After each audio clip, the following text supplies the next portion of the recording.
Assalamu alaikum. My name is Asif Sardar.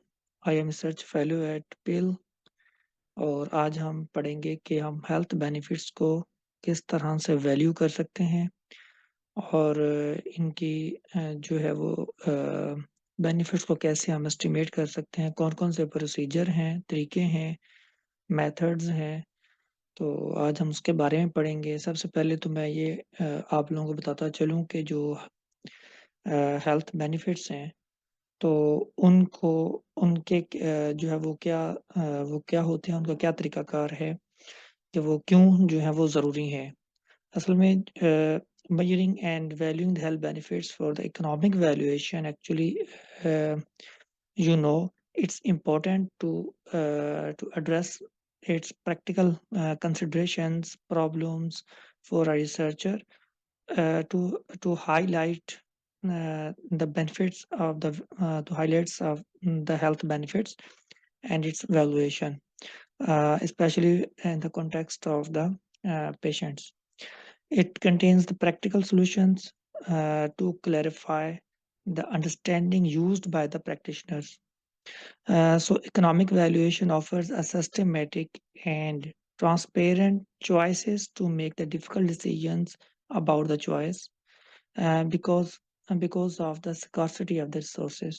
चूंकि resources कम होते हैं तो अपनी हेल्थ को मेंटेन करने के लिए एक जो पेशेंट के पास जो है एक लिमिटेड चॉइस होती है, उस चॉइस के अंदर उन्होंने बेस्ट मिक्स जो ऑप्शन होता है उसको उन्होंने सेलेक्ट करना होता है।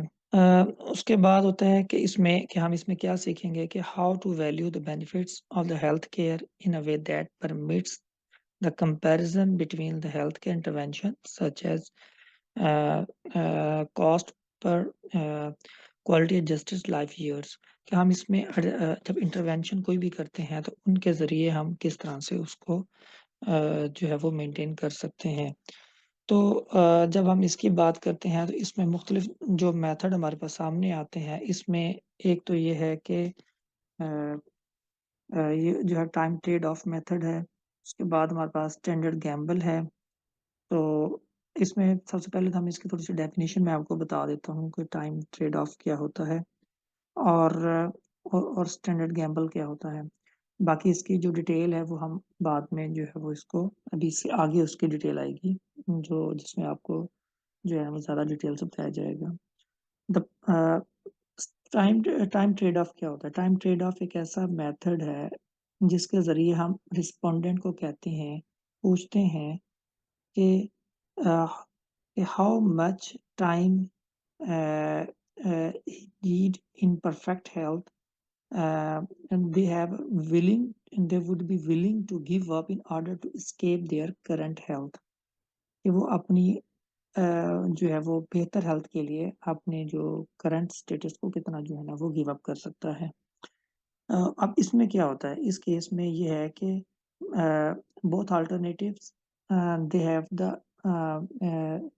सर्टेन आउटकम्स एंड जिसमें हम ये कह सकते हैं कि इस आइडिया के अंदर बेसिकली उनकी करंट जो कंडीशन होती है, जिसमें लोग जो है अपने जो उनकी जो कंडीशन है पुअर हेल्थ की वो वो शॉर्टर टाइम के लिए जो है वो जो जो मतलब अगर वो रहना चाहते हैं तो वो कंपेयर करते हैं अपने उस हेल्थ को जिसमें वो बेहतर हेल्थ हो।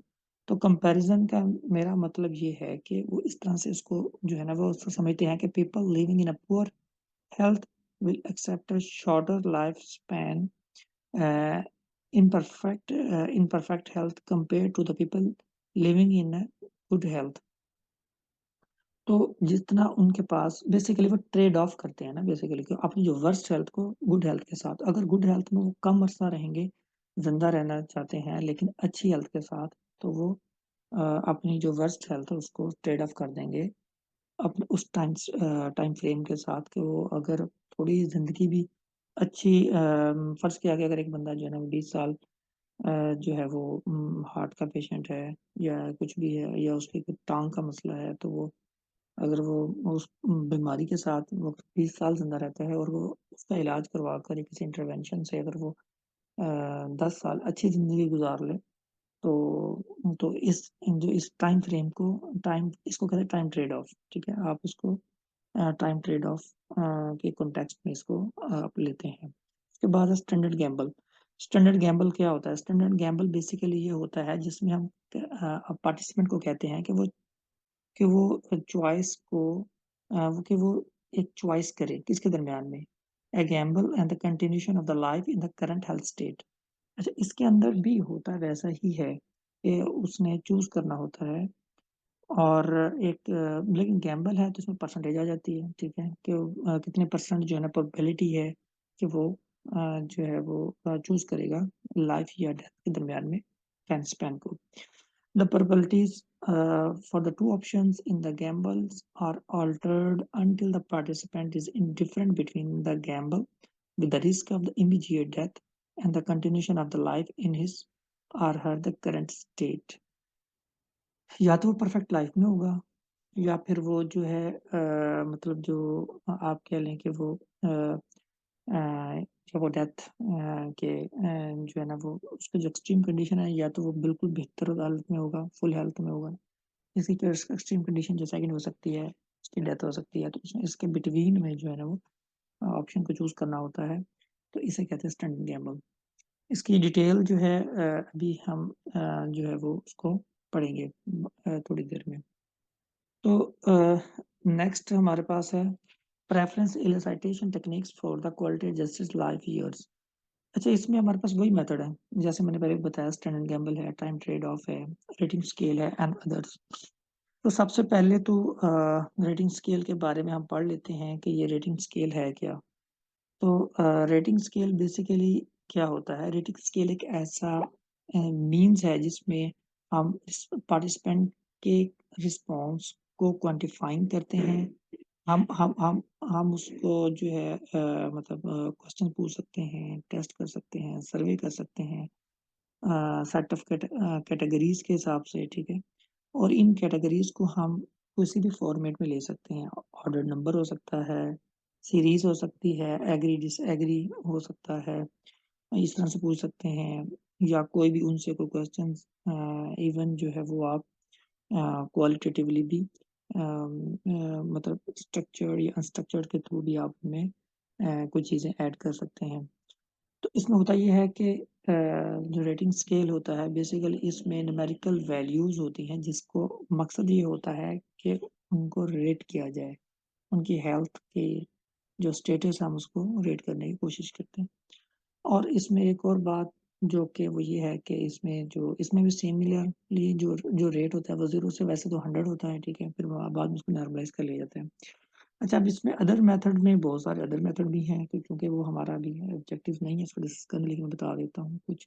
जैसे विजुअल एनालॉग स्केल है, हेल्थ यूटिलिटीज़ इंडेक्स है, तो जेनेरिक प्रेफ़रेंस बेस्ड मेथड है, तो अदर भी हैं, तो उसको भी जो है वो देखे जा सकते हैं।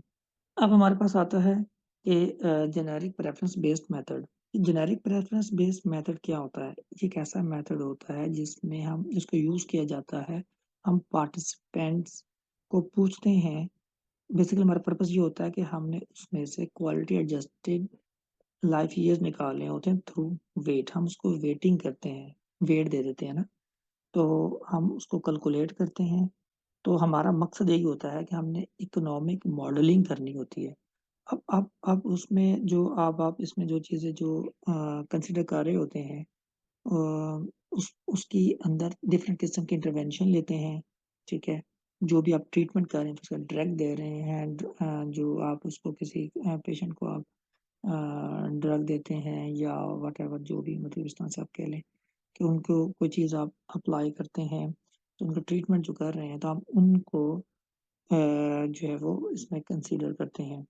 ये भी डेफ़िनेटली एक इवैल्यूएशन का मेथड है, ठीक है? हर मेथड के अपने प्रोस एंड कॉन्स हैं, तो इसमें भी हम इस तरह से उसको लेते हैं।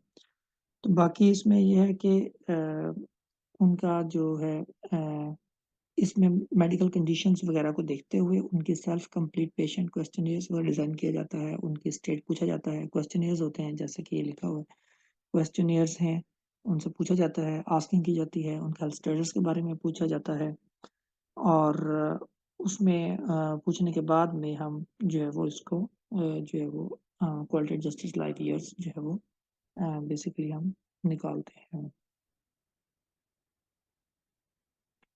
तो उसके अलावा इसमें आप ये देख सकते हैं कि फिर इसमें फर्दर पब्लिक प्रेफ़रेंसेस क्या है, उसको भी हम इसमें इनकॉर्पोरेट करते हैं। अच्छा इसमें जो जनरल जो जेनेरिक प्रेफ़रेंस बेस्ड मेथड है ना, उसमें उसकी कुछ टाइप्स हैं जैसे HUI3, the EQ5G, 3 and 5 level and the S5, 6D मुख्तलिफ लेवल्स हैं, तो आप उसमें से कोई भी इसमें पेशेंट की रिक्वायरमेंट के हिसाब से या अपनी रिसर्च की कंपैटिबिलिटी के हिसाब से या रिक्वायरमेंट के हिसाब से उसे यूटिलाइज़ कर सकते हैं अपनी रिसर्च में। उसके अलावा इसमें ये है कि इसको ज़्यादा कहाँ यूज़ किया जाता है, क्लिनिकल ट्रायल में, रिलायबिलिटी, वैलिडिटी में, रिस्पॉन्स जो है पार्टिसिपेंट रिस्पॉन्स के लिए, ठीक है? तो इनको जो है वो यूटिलाइज़ किया जाता है। और इसका इसका आप ये कह सकते हैं कि जो जो मेजर जो बेनिफिट्स हैं वो ये है कि इसको हेल्थ वैल्यू बेनिफिट्स के वैल्यू को मुहैया किया जाता है, ठीक है? और इसके अलावा सेटअप प्रेफ़रेंसेस को हम इसको वेट करते हैं, ठीक है? जिससे हम हेल्थ स्टेट यूटिलिटी को मेज़र करते हैं। हमारा मकसद होता है इसमें हेल्थ की यूटिलिटी को मेज़र करना। मतलब आप जितने ट्रीटमेंट करवा रहे हैं उससे आपको फ़ायदा क्या होता है? बेसिकली हमारा ऑब्जेक्टिव ये होता है। उसकी बुनियाद पे हम ट्रेड ऑफ भी करते हैं, हम जो है वो अदर्स भी जो है वो इंटरवेंशन करवाने के लिए आ जाते हैं, जिससे हम देखते हैं कि हमें फ़ायदा क्या होगा, हमें अल्टीमेट हमारा ऑब्जेक्टिव होता है यूटिलिटी को मैक्सिमाइज़िंग। उसके अलावा इसमें भी 0 टू 1 होता है, 0 का मतलब डेथ होता है, 1 का मतलब फुल हेल्थ होता है, तो इन बिटवीन जो है ना वो हम इसको जो है ऑप्टिमाइज़ करने की कोशिश करते हैं थ्रू पार्टिसिपेंट्स के रिस्पॉन्स की वजह से, उसको देखते हुए। उसके अलावा इसमें जो है नेक्स्ट हमारे पास है कि ये जो हमारे पास है रेटिंग स्केल। जी, रेटिंग स्केल मैंने ऑलरेडी आपको बताया कि रेटिंग स्केल कैसे काम करता है। रेटिंग स्केल की मैंने बताया कि सबसे मिनिमम वैल्यू 0 होती है, मैक्सिमम 1 होती है। 1 का मतलब होता है हाँ, 0 टू 100 बेसिकली 100 होती है, लेकिन हम इसको नॉर्मलाइज़ कर लेते हैं 0 टू 1 में बाद में। तो 0 का मतलब होता है वर्स्ट इमेजिनेबल हेल्थ मतलब डेथ और इसका मतलब होता है फुल हेल्थ मतलब बिल्कुल ठीक है, कोई बीमारी नहीं है और सब कुछ जो है वो एक आइडियल कंडीशन है, जो कि हम परसीव करते हैं। तो हम एक कंसिडर करते हैं कि आइडियल कंडीशन है हेल्थ की। तो इसके जो दरमियान में है वो स्केल हम उनसे थ्रू क्वेश्चनियर्स वगैरह जो है इसको जो है इसको डिटरमाइन करते हैं। बाद में उसको अपने एनालिसिस में लाकर हम उसका रिजल्ट जो है वो निकाल लेते हैं। तो ये तो था हमारा रेटिंग स्केल्स के हमने पहले डिटेल्स हमने इसको पहले देखा भी हुआ है। अभी मैंने पढ़ा था, मैंने बताया आपको। उसके बाद है अब स्टैंडर्ड गैम्बल जो है, स्टैंडर्ड गैम्बल के बारे में मैंने आपको बताया है। बाकी फर्दर मैं आपको इसकी डिटेल बता देता हूँ स्टैंडर्ड गैम्बल क्या है। मैंने बताया है कि पार्टिसिपेंट्स से कहा पूछा जाता है कि वो चॉइस करें between the Gamble and the continuation of the life in the current state, ठीक है? तो ये चीज़ पूछी जाती है उनसे। तो मतलब होता ये है कि the probabilities for the 2 options in the gambles are altered until the participant is different between the gamble with the risk of the immediate death and the continuation of the life। उसमें देखना ये है कि ज़िंदगी को जारी रखे, तो उसके इंटरवेंशन की वजह से उसकी ज़िंदगी में कितना जो है वो बेहतरी आएगी उसको। और अगर वो नहीं करता, तो अगर एज़ इट इज़ लेके चलता है, तो फिर उसको जो है वो लाइफ में कितनी जो है वो उसको फेस करना पड़ता है, तो कितना लाइफ वो ज़िंदा रह सकता है। अब इस डायग्राम अगर हम देखें, तो पी का मतलब है इस पी का मतलब है फुल हेल्थ, ठीक है? इसका मतलब है फुल हेल्थ मतलब बिल्कुल ठीक है और 1 माइनस पी का मतलब है डेथ, ठीक है? मतलब एक ऑप्शन आपके पास है, अगर 100% है तो फुल हेल्थ, 0 है तो डेथ। तो 1 माइनस पी को अगर हम देख सकते हैं तो निकालेंगे तो जितना भी आपके पास हेल्थ में निकाल दें साफ ज़ाहिर है, अगर बाकी लाइफ में से तो हम इसे कंसिडर करते हैं कि वो डेथ हो गई। और अच्छा इसका क्या मतलब है? इसका मतलब ये है कि हम यहाँ पर जो अल्टरनेट दे रहे हैं, वो पेशेंट जो है वो इस उस अल्टरनेट इस इंटरवेंशन की बुनियाद पर जो है उसकी हेल्थ और डेथ पे उसके क्या असरात हैं।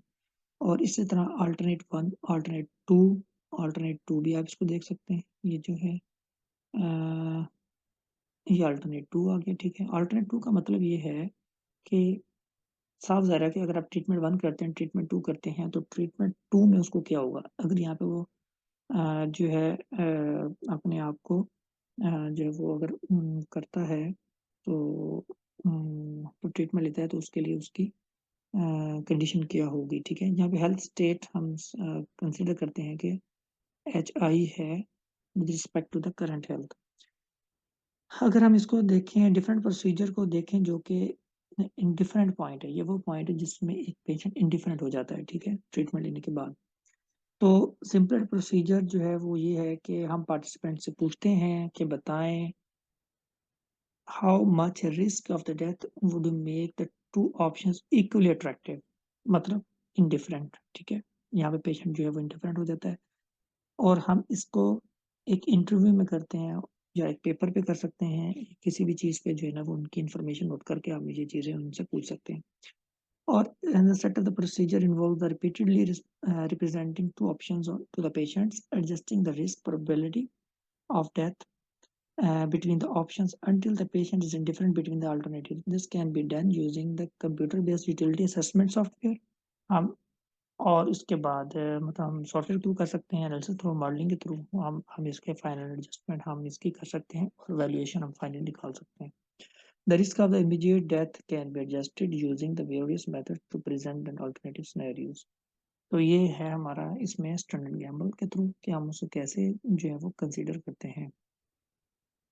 उसके बाद हमारे पास है टाइम ट्रेड ऑफ। तो टाइम ट्रेड ऑफ का क्या है? टाइम ट्रेड ऑफ का मैंने बताया था कि वो अपनी जो लाइफ है उसको वो उसके ईयर्स को वो ट्रेड ऑफ करते हैं, ठीक है? अब सबसे पहले तो मैं बताऊँ ये डायग्राम है क्या? ज़ीरो का मतलब डेथ, ठीक है? और इसका मतलब है हेल्थ, मतलब जितने डेथ से जितना आप मतलब ऊपर जाएँगे वैल्यू बढ़ेगी तो वो हेल्थ है और ये हमारे पास नंबर ऑफ ईयर्स हैं। अब ये अगर फ़र्ज़ कीजिए ये टी टाइम या टी1 है, ये टी2 है, टी2 हमारे पास 30 ईयर्स हैं, टी1 हमारे पास एक्स है, ये टाइम इन ईयर्स हैं, तो ये अल्टरनेटिव्स 1, इंटरवेंशन 1, ये इंटरवेंशन 2। अब इंटरवेंशन करने के बाद में उसकी कंडीशन के ऊपर फ़र्क क्या पड़ता है? हाँ, ये हमने एक्चुअली देखना है, ठीक है? अगर एक आदमी इंटरवेंशन जो है वो मतलब करता है तो उसकी सेहत पे उसके क्या असरात होते हैं। तो इसको अगर हम डायग्राम को देखें तो हमें पता चलता है कि number of years in full health in an individual is willing to forfeit in order to escape their current health status, ठीक है? और duration of the life in a perfect health that is participant finds equal attractive to living their full life in the current health. इसका मतलब है कि ये चीज़ है x2 x और ये 30 के दरमियान में, ठीक है ना? मतलब जो है ये 30 माइनस एक्स, तो ये इसकी बात हो रही है। The preference score is taken from the quotient of the these two durations, ठीक है? Perfect durations and the current health, इन दोनों को आप देख सकते हैं। ये परफेक्ट ड्यूरेशन है, ठीक है? ये करंट हेल्थ स्टेट है, तो इन दोनों को और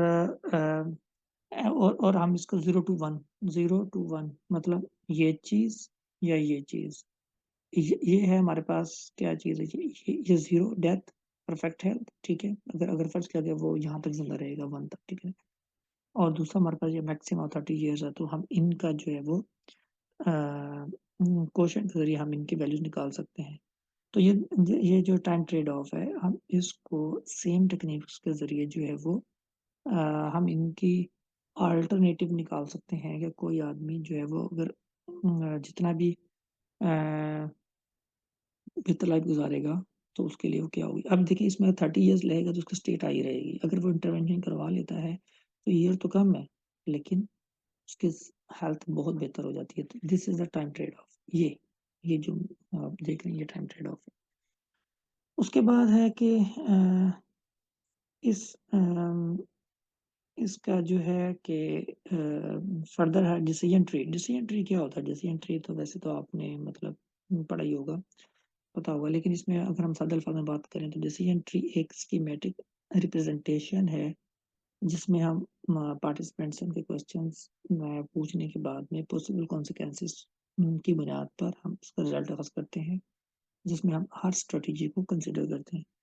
और अगर आप इसकी बात करें तो इसमें क्या चीज़ है? इसमें ये है कि अ, 2 स्ट्रेटजीज़ जो हैं वो उनको कंसिडर किया गया यहाँ पे, ये देखें। अगर हम देखें तो जब आप एक ड्रग का ट्रीटमेंट करते हैं और ये दूसरी जब आप ड्रग से आप ट्रीटमेंट करते हैं, एक ड्रग ए है, एक ड्रग बी है, तो उनके इम्पैक्ट्स जो हैं वो डिफरेंट होंगे। डेफ़िनिटली ये हम कंसिडर करते हैं कि ये डेथ है और ये फुल हेल्थ है, ये डेथ है, ये फुल हेल्थ है। तो उनका इम्पैक्ट क्या होगा, हम इसे कैसे मेज़र करते हैं? तो उसके लिए ये है कि 2 स्ट्रैटेजीज़ अगर हम इसमें देखें, drug A and drug B, तो 2 ब्रांचेज़ जो है ना वो डिसीजन नोड में हम उसको इम्पैक्ट करते हैं, ठीक है? ये, कि हमने कौन-सी जो है वो उसको देखना है, this is the decision node, ठीक है? उसके बाद है ये डिफरेंट ब्रांच है, ये एक ब्रांच है, ये बी ब्रांच है, तो हम इसके थ्रू हम इसका इम्पैक्ट जो है वो डिसीजन ट्री में हम चेक करते हैं। और उसके बाद है कि हम इसमें देखते हैं ये है कि हर ब्रांच जो है वो डिसीजन ट्री में वो किस तरह से रिप्रेजेंट करती है state of the health, particularly in time T में। हम टाइम टी के हिसाब से उसकी स्टेट ऑफ द हेल्थ को मॉनिटर कर रहे होते हैं। और इसके अलावा ओवर द टाइम, तो अगर हम इसको फाइनली देखें तो ये क्या चीज़ रिप्रेजेंट करती है। देखिए, जब जब भी हमारे पास एक डिज़ीज़ आती है, ठीक है? हम डिज़ीज़ की बुनियाद पर ट्रीटमेंट शुरू कर देते हैं। ड्रग ए, ड्रग बी का फ़र्ज़ किया। ड्रग ए का किया, 2 ऑप्शन होते हैं, या तो बच जाएगा या उसकी क्या हो जाएगी, यहाँ पे डेथ हो सकती है, ठीक है? ट्रीटमेंट की बुनियाद पर। अगर वो सर्वाइव करता है तो आगे उसकी फ़र्दर भी इसकी टाइप्स हो सकती हैं, ठीक है? अगर वो सर्वाइव करता है, तो उसके इफ़ेक्ट्स उस पे क्या होंगे? क्या उसके मेडिसिन के इफ़ेक्ट्स सीवियर होंगे, मॉडरेट होंगे, माइल्ड होंगे? हम वो भी यहाँ पे फर्दर वो ऐड किए जा सकते हैं, ठीक है?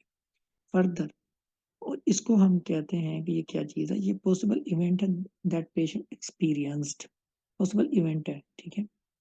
मतलब ये वो स्टेज होती है जिसके अंदर हम उनको ट्रीटमेंट करते हैं। इसके अलावा जो है फर्दर अगर हम देखें तो ये हमारे पास ये सिमिलरली सेकंड में भी ऐसे ही होगा कि अगर हम उसको ड्रग बी से जो है वो ट्रीटमेंट करते हैं, तो या तो वो डेथ होगी या वो बच जाएगा। अगर वो बच जाएगा तो वो सीवियर, फिर आगे उसके इम्पैक्ट भी फर्दर हम देख सकते हैं कि वो आइदर कि वो मतलब उसको सीवियर इफ़ेक्ट है, मॉडरेट है, माइल्ड है, तो हम उसको देख सकते हैं। तो बेसिकली इसकी भी जो प्रोबेबिलिटी है, जो म्यूचुअली एक्सक्लूसिव जो पाथवेज़ है दोनों का, वो टोटल जो हमारे पास है, वो अगर फुल हेल्थ है तो 1 है, अदरवाइज़ अगर डेथ है तो वो 0 हो जाएगी, ठीक है? इन टर्म्स ऑफ प्रोबेबिलिटी हम बात कर रहे हैं। उसके अलावा इसमें अब ग्लोबल बर्डन ऑफ डिज़ीज़ क्या होता है? देखें, इसमें बेसिकली कि who bear the burden of the disease if a person in a family, country and the world has a physical, mental disability. कौन बर्डन ऑफ डिज़ीज़ क्या करे? पहले तो ग्लोबल बर्डन होता क्या है? ये मैं आपको बता दूँ। Global Run Disease is a tool that provides a comprehensive picture of mortality and disability across the countries, time, age, and sex. It quantifies the health loss from the boundaries of the diseases, injuries, and the risk factors so the health systems can be improved and disparities can be eliminated. Basically, ये जो है इसके अंदर बहुत सारा एक एक world ने जो है वो इसको एक ऐसा टूल बनाया हुआ है जिसके अंदर जो है वो पब्लिकेशंस का, डेथ का, इंजरीज का, पार्टिसिपेंट रिसर्च के बारे में जो है वो पिक्चर्स को या डाटा को या उनके इन चीज़ों को जो है वो क्वांटिफाई करता है। और उनको रिस्क फैक्टर्स, ठीक है, उसके बाद काजेज़, टूल, डिसीजन मेकर्स के लिए जो है वो अ, मतलब उनको जो है वो इन्फॉर्मेशन प्रोवाइड करता है। उसके बाद है the individuals level whose family suffers with the disability of a person because the family income decreases and expenses increase, a relatively independent person becomes an independent person। Definitely जब कोई बंदा बीमार होता है तो उसके अखराजात कौन बर्दाश्त करेगा? अगर एक घर का सरबराह बीमार हो जाता है तो डेफिनेटली उसके एक्सपेंसेस डायरेक्टली डायरेक्टली तो वो है ना जो उसको ऊपर कास्ट आ रही है, डायरेक्टली वो हैं जो वो ट्रेड ऑफ कर रहा है अपनी इनकम को, अपॉर्चुनिटी कॉस्ट जिसे कहते हैं कि वो ज़्यादा बढ़ जाती है जिसकी वजह से उसके जाता नहीं है, उसके जो है वो काम पे नहीं जाता, वहाँ से उसको लॉस हो रहा होता है, यहाँ से उसको कॉस्ट बढ़ रही होती है, तो इसका इनडायरेक्ट इम्पैक्ट, हेल्थ इम्पैक्ट वो बहुत ज़्यादा हो जाते हैं। तो उसकी डेफ़िनेटली फैमिली भी उसको सफ़र कर सकती है, ठीक है? तो अगर वो काम कर रहा है, वो जितना भी कर रहा है, अगर वो नहीं जाता, तो उसकी इंटरेक्ट कॉस्ट ज़्यादा हो सकती है के बजाय इसके कि उसकी जो interact cost. National level impact on the remaining the person bears on the burden of disease disabled persons if they don't bear so yearly GDP target not attains। अगर हम इस लेवल को मतलब ये जो बीच में शामिल करें तो जीडीपी हमारी देखिए अगर काम जीडीपी क्या है? जीडीपी तमाम लोगों की इनकम का सम भी हो सकता है, तमाम लोगों की डोमेस्टिक प्रोडक्शन का सम भी हो सकता है। तो ये जब ये चीज़ें जब अगर देखा जाए इसको ओवरऑल तो अगर हम इसे अकाउंट फॉर नहीं करते तो इसकी वजह से हमारी जीडीपी अफेक्ट होती है। Global burden disease control the UNO according to its policy develop country gives aid to developing country to get rid of the disease in the whole world. क्योंकि यूएनओ ये यूएनओ का tool है तो UNO इसे control करती है, UNO इसे provide data करती है, तो वही जो है वो इसके बारे में स्ट्रेटजीज जो है ना वो डेवलप कर सकती है जिसकी वजह से वो कंट्रीज को गाइड करे। और स्पेशली जैसे हम जैसे डेवलपिंग कंट्रीज़ हैं तो उनके लिए जो है वो इनके सुपरविज़न में या इनकी गाइडेंस से जो है वो हमें एक अच्छी रहनुमाई मिल सकती है। Thank you. आज के लिए जो है वो बस इतना